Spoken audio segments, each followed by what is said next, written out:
Hey, welcome back to my channel. I'm Mike at Northwest School of Fly Fishing, the old fish hobo here, passing on a few tips for you.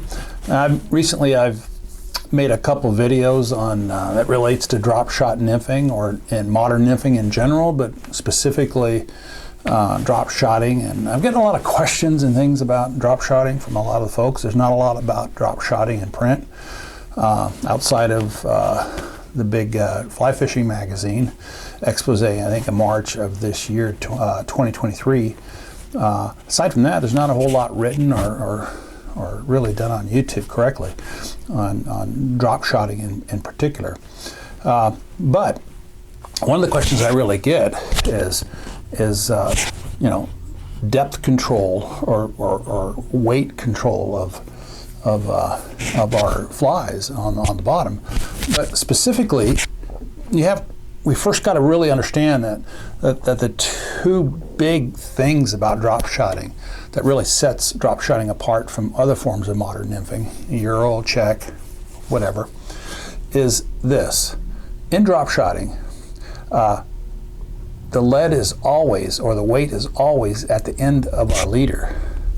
And number two is really what sets drop shotting apart from most other forms of nymphing is done correctly, meaning if we get our weight management done right, our flies are always in the trout's grill.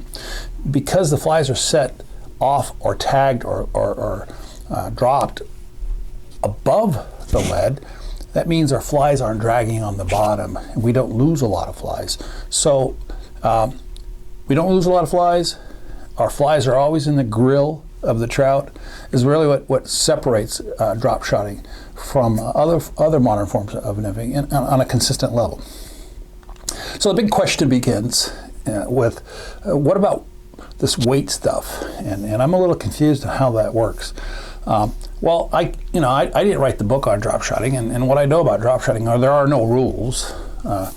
I get a lot of comments about, can I do this, can I do that? Well, of course you can. There's no rules.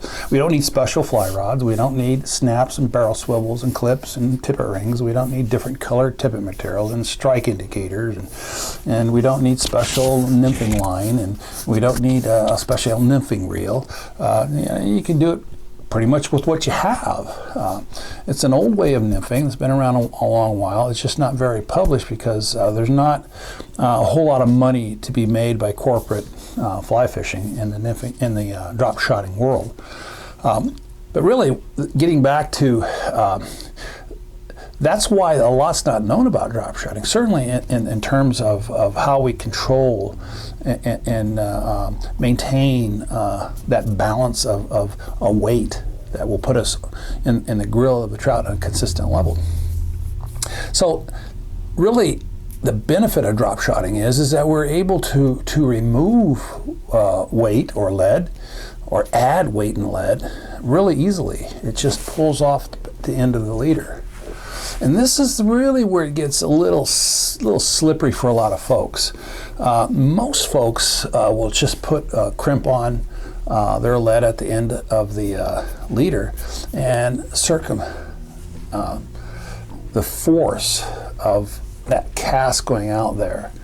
Every time you pick it up and cast it out, that centrifugal force cast has a tendency to centrifugal force throw your lead off, and it frustrates a lot of people because they're consistently putting their lead back on.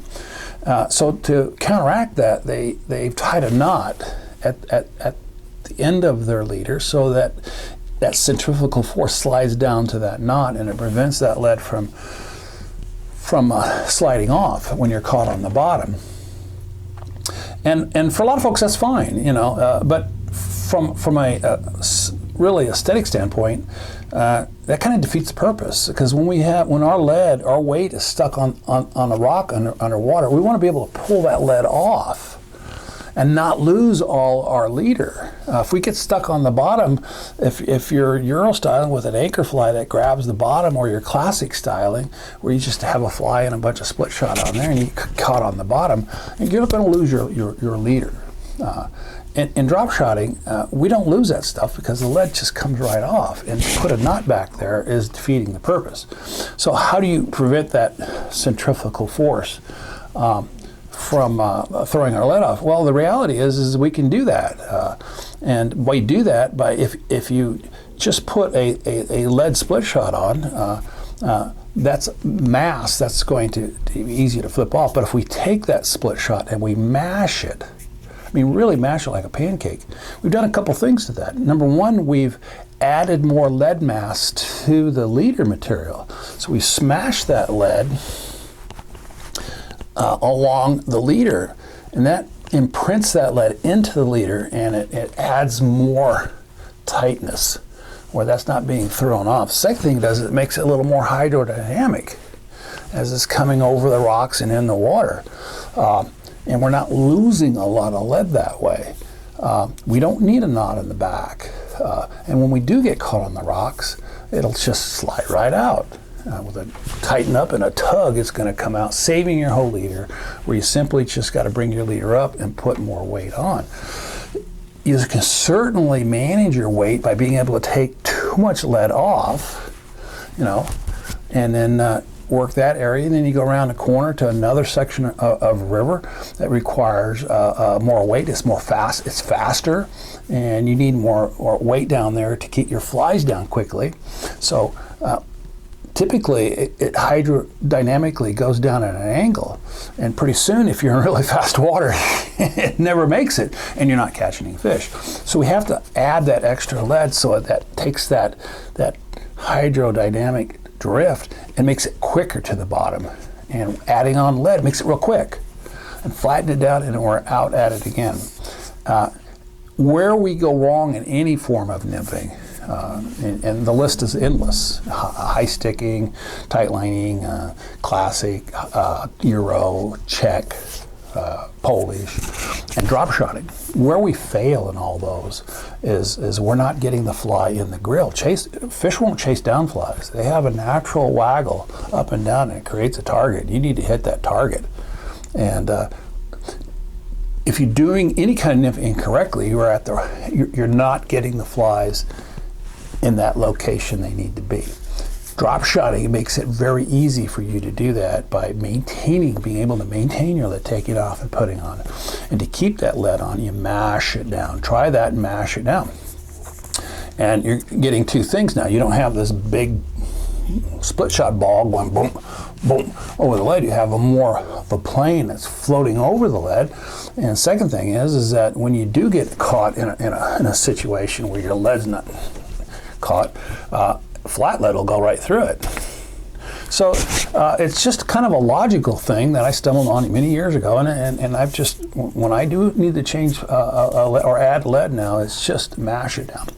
So in reality is some of the biggest concerns that I get and comments I get is this, the lead keeps coming off, or do I tie a knot in the back, and can I do this, and can I do that?